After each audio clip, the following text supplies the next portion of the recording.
The morning of June 9th, 2025, began like any other for countless Mumbai cars.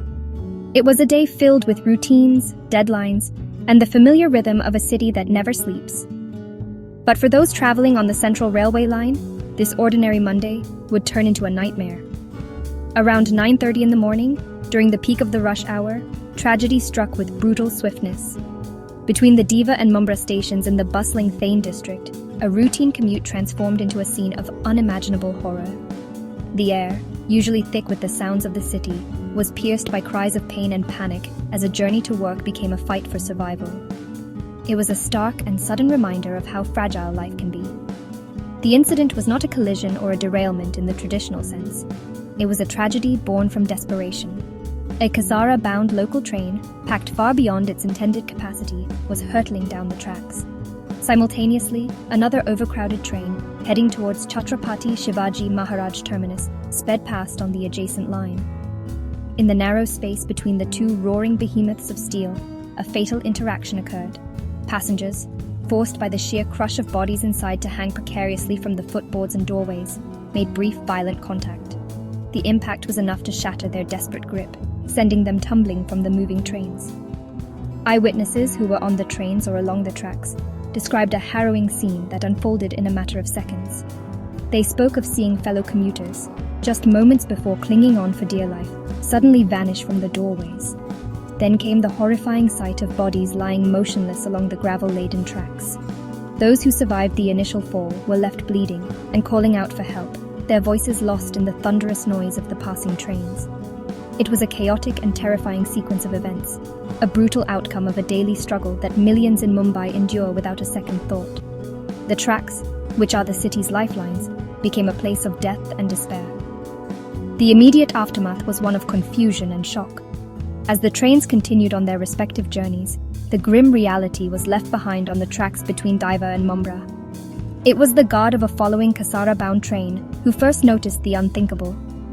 He saw injured people scattered along the railway lines and immediately understood that something terrible had happened.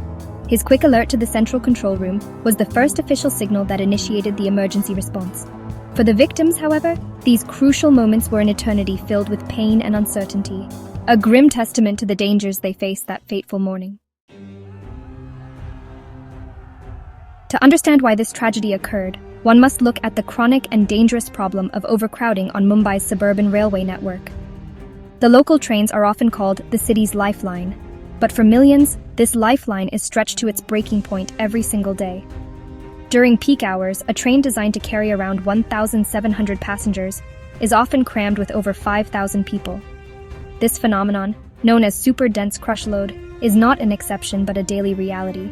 It forces commuters into a desperate and dangerous dance, pushing them out onto the footboards, where they hang on with only their fingertips and a prayer, exposed to the elements and immense risk. This accident was a direct consequence of this very issue. The passengers who fell were not taking a reckless risk for thrill. They were simply trying to get to work. When two overcrowded trains pass each other at high speed, the gap between them can be perilously small. For those hanging on the outside, a slight sway, a sudden jolt, or the sheer force of the wind from the passing train can be enough to cause a loss of balance. On June 9th, it was the physical contact between passengers on the two opposing trains that proved fatal. Their bodies became the tragic buffer, and they paid the ultimate price for a systemic failure that has been ignored for far too long. The victims of this incident were ordinary people, a government railway police constable on his way to duty, a young man named Ketan Saroj with dreams for his future, and others whose only fault was boarding a train to earn a livelihood. The official count reported at least 4 to 5 deaths and nearly a dozen injuries, though the true toll of such an event is often felt far beyond the immediate numbers. Families were shattered, and lives were irrevocably changed in an instant. The injured were rushed to various nearby medical facilities, including Thane Civil Hospital and Chhatrapati Shivaji Maharaj Hospital in Kalwa, where doctors and staff worked tirelessly to save lives. The response from authorities was swift once the alarm was raised. The Chief Minister of Maharashtra, Devendra Fadnavis, expressed his sorrow, calling the incident extremely unfortunate and assuring that the local administration was mobilized to provide all necessary assistance. A formal investigation was immediately launched by the railway department to determine the exact sequence of events and accountability. However, for the grieving families and the shocked public, these promises and probes offered little immediate comfort. The question on everyone's mind was not just how this happened, but why it was allowed to happen at all in a city that prides itself on its resilience. In the critical minutes following the tragedy, the responsibility fell upon the railway staff and emergency services to manage the chaos and provide aid. The alert from the train guards set in motion a chain of emergency protocols. Railway police, paramedics, and local authorities were dispatched to the site between Diva and Mumbai. The scene they encountered was grim. Injured individuals were scattered along the tracks, needing immediate medical attention. Rescue operations on active railway lines are incredibly challenging, requiring coordination to halt train traffic while ensuring that help reaches the victims as quickly as possible. Every second was crucial in the race to save lives and prevent further harm. The official response from the highest levels of government came quickly, acknowledging the severity of the incident. The Ministry of Railways, along with the Railway Board, made a significant announcement in the wake of the tragedy. They declared a major policy change. Automatic door-closing systems would be installed on all Mumbai local trains. This was a long-demanded safety feature that would prevent passengers from being able to hang from the doorways. The ministry stated that all new train rakes would be manufactured with these doors as a standard feature, and the existing fleet would be retrofitted over time. This was presented as a definitive step to prevent such accidents from ever happening again. This pledge for automatic doors was a direct acknowledgement that the open doorways of Mumbai's locals were a design flaw in the face of modern-day overcrowding. The system, once implemented, would physically prevent anyone from traveling on the footboard, thereby eliminating the specific risk that led to the June 9th tragedy. For many commuters, the news was a glimmer of hope, a sign that their daily, life-threatening journeys were finally being taken seriously.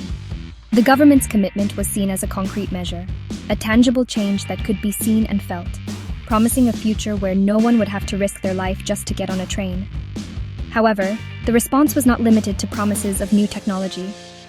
Political leaders and opposition parties also weighed in, highlighting what they saw as systemic negligence. Harshvardhan Sapkal, the president of the Maharashtra Pradesh Congress Committee, criticized the government for what he termed as unfulfilled promises regarding railway infrastructure and safety upgrades. He alleged that corruption and a lack of political will were the root causes, turning a blind eye to the daily dangers faced by millions of commuters. These accusations added a layer of political debate to the tragedy, shifting some of the focus from the immediate accident to the long-term governance and funding of Mumbai's railway system.